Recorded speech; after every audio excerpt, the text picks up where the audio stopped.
खुलुमबाय। गोजोन फुंबिलिनि गासैबो बडलेण्ड बुब्लिनि अनसायगिरिफोरखौ बरायग्रोबाय।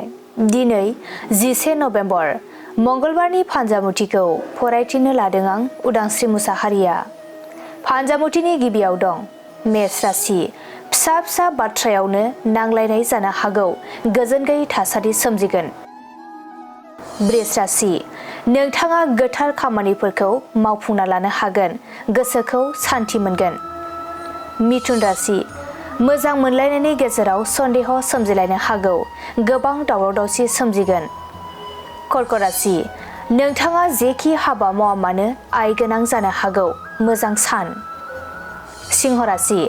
नंखाय दायनि थाखायनो सोरजोंबा निन्दा होजानो हागौ, गोसोआव लाजिखांनाय सोमजिगोन। कन्या राशि।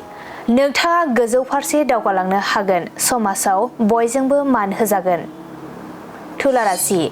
बेफार फालांगि खालामोब्ला गोबां मुलाम्फा जानो हागौ, रांखावरि आरजिना लानो हागोन। वृश्चिक राशि। नोंथांनि जानो गोनां खामानिया आद्रा जानानै थागोन, खामानि मावनो गोसो जानाय नङा।